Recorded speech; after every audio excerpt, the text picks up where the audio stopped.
ഇപ്പോൾ കെ സുരേന്ദ്രൻ മാധ്യമങ്ങളെ കാണുക. സൗജന്യമായിട്ട് വൈദ്യുതി കിട്ടുമായിരുന്നില്ല. എല്ലാ തരത്തിലും ഇരുട്ടിലാവുമായിരുന്നു മോദി സർക്കാർ ഇല്ലായിരുന്നെങ്കിൽ. മോദി ഉള്ളതുകൊണ്ട് മാത്രമാണ്, NDA ഭരണം ഉള്ളതുകൊണ്ട് മാത്രമാണ് കേരളം ഇന്ന് പിടിച്ചു നിൽക്കുന്നത്. ഇവിടുത്തെ വികസന പ്രതിസന്ധിക്ക് ഉത്തരവാദി LDFും UDFുമാണ് എന്നുള്ള തിരിച്ചറിവ് മലയാളികൾക്കുണ്ടായിരിക്കുന്നു. ആ തിരിച്ചറിവിന്റെ ലക്ഷണമാണ്, അതിന്റെ പ്രത്യേകതയാണ് ജനങ്ങൾ ഈ രീതിയിൽ മോദിയെ വരവേൽക്കാൻ കാത്തു നിൽക്കുന്നതിന്റെ കാരണം. ഒന്നുമില്ല, അത് പ്രതിപക്ഷത്തിന് വീണ്ടും കള്ളപ്പണം ഒഴുക്കാൻ വേണ്ടിയിട്ടുള്ള ഒരു നീക്കമാണ്. ശരിയായ രീതിയിൽ സുതാര്യമായ നിലയിൽ ബാങ്ക് വഴി പിന്നെ ഇടപാടുകൾ രാഷ്ട്രീയ പാർട്ടികൾക്ക് സംഭാവന ചെയ്യുന്നതിനെ മാറ്റിയിട്ട് പഴയതുപോലെ കോൺഗ്രസിന് കള്ളപ്പണം ഇറക്കാനുള്ള ഒരു വഴിയായിട്ട് അത് മാറുന്നേ ഉള്ളൂ. അല്ലാതെ വേറെ ഒരു കാര്യം അതിലില്ല. വളരെ ട്രാൻസ്പെറന്റ് ആയിട്ടുള്ള ഒരു സംവിധാനമാണ് ഗവൺമെന്റ് നടപ്പാക്കിയത്. അത് പിന്നെ ജനങ്ങൾ അത് തിരിച്ചറിയുമെന്നുള്ള കാര്യത്തിൽ ഞങ്ങൾക്ക് സംശയമില്ല. ഇവിടെ ഒരു സംസ്ഥാനം അല്ല, അങ്ങനെയല്ല. അത് ഞാൻ പറഞ്ഞല്ലോ, ആ കോടതി വിധിയെക്കുറിച്ച് ഞാൻ പറയുന്നില്ല.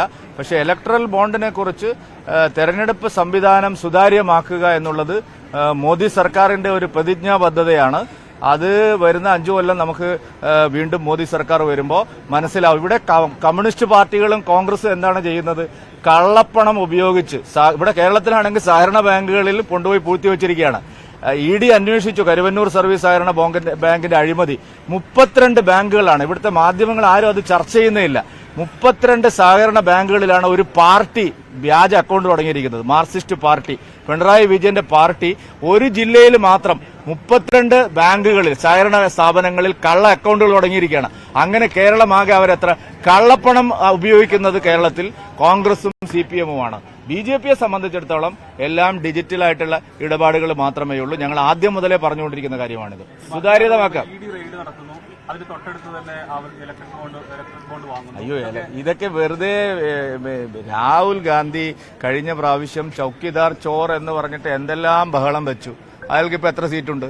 ഈ പ്രതിപക്ഷ മുന്നണി ഇന്ത്യയിൽ തകർന്നടിയും. കാരണം മോദി എന്ന് പറയുന്ന നേതാവിനെ അവിശ്വസിക്കാൻ 140 കോടി ഇന്ത്യക്കാരും തയ്യാറാവില്ല. അത്ര സുതാര്യതയുള്ള ഒരു നേതാവാണ്, അത്ര വിശ്വാസ്യതയുള്ള ഒരു നേതാവാണ് ശ്രീ നരേന്ദ്രമോദി. അതുകൊണ്ട് ഈ ചപ്പടാച്ചി വാദങ്ങളൊന്നും ഈ രാജ്യത്തെ ജനങ്ങൾ സ്വീകരിക്കില്ല. തെരഞ്ഞെടുപ്പ് കഴിയുമ്പോൾ നമുക്ക് വീണ്ടും കാണാം. ഇന്ത്യയിൽ 3ാം വട്ടവും നരേന്ദ്രമോദി സർക്കാർ ഇപ്രാവശ്യം 400-ലേറെ സീറ്റുകളുമായിട്ട് NDA അധികാരത്തിൽ വരും. അല്ല, അത് ആ വിവാദം അവസാനിച്ചല്ലോ. വിവാദം അവസാനിച്ചല്ലോ. കലാമണ്ഡലം ഗോപി ആശാനുമായി ബന്ധപ്പെട്ട് ചില ആളുകൾ ഉണ്ടാക്കിയ വിവാദം തന്നെ അവരിൽ തന്നെ അത് പറഞ്ഞല്ലോ. സുരേഷ് ഗോപിക്ക് വേണ്ടി സംസാരിക്കാൻ ആരെങ്കിലും കേരളത്തിൽ ഏതെങ്കിലും അറിയപ്പെടാത്ത ഇടനിലക്കാരെ വിടേണ്ട ഒരു കാര്യം ഉണ്ടോ? സുരേഷ് ഗോപിക്ക് നേരിട്ട് ബന്ധമുള്ള ആളാണ്. അദ്ദേഹത്തിന്റെ വീട്ടിൽ പോയി ഊണ് കഴിച്ചിട്ടുള്ള ആളാണ്. എത്രയോ കാലമായിട്ട് പരിചയമുള്ള ആളാണ്. ഞങ്ങൾക്കെല്ലാം വളരെ പരിചയമുള്ള ആളാണ്. ഏതാണ് ഈ ഇടനില? അപ്പൊ ഇതെല്ലാം വളരെ കാൽക്കുലേറ്റഡ് മൂവാണ്. നിരാശരായിട്ടുള്ള CPM-നും കോൺഗ്രസിനും ഇത്തരം പ്രചാരണങ്ങളിലൂടെ രക്ഷപ്പെടാമെന്നുള്ള വ്യാമോഹമാണ്. ഒന്നും നടക്കാൻ പോകുന്നില്ല.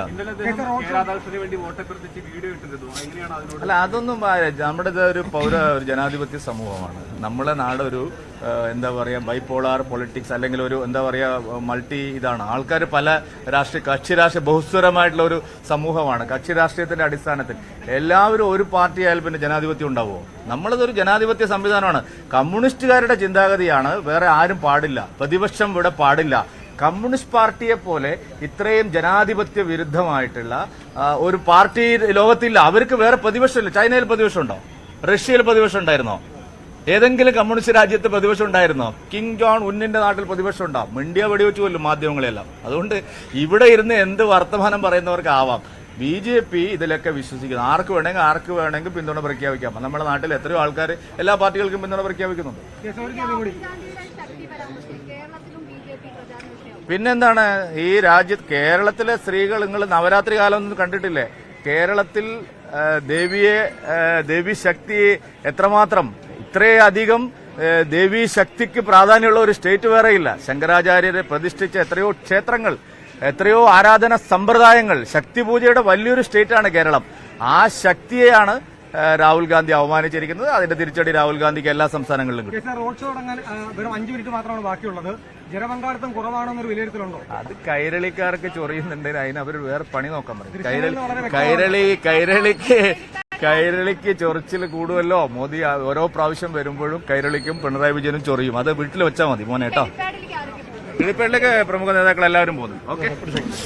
പ്രധാനമന്ത്രി പാലക്കാട് എത്തുന്നതിന് മുന്നോടിയായി കെ സുരേന്ദ്രൻ മാധ്യമങ്ങളോട് സംസാരിക്കുകയായിരുന്നു. ഇലക്ട്രൽ ബോണ്ട് അടക്കമുള്ള വിഷയങ്ങളിൽ മാധ്യമപ്രവർത്തകർ ചോദ്യങ്ങൾ ചോദിച്ചു. എല്ലാം സുതാര്യമാണ്. നരേന്ദ്രമോദി പ്രധാനമന്ത്രി ആയിരിക്കുമ്പോൾ BJPക്ക് ഇക്കാര്യങ്ങളെല്ലാം സുതാര്യമായാണ് നടത്തുന്നതെന്നും ഇടതുപക്ഷത്തെയും കോൺഗ്രസിനെയും വലിയ രീതിയിൽ വിമർശിക്കുകയും ചെയ്തു കെ സുരേന്ദ്രൻ. വിവാദങ്ങളൊക്കെ എല്ലാം അവസാനിച്ചു എന്നും വലിയ പ്രതീക്ഷയാണ് കേരളത്തിലുള്ളതെന്നും കെ സുരേന്ദ്രൻ പറഞ്ഞു. എന്തായാലും അല്പസമയത്തിനകം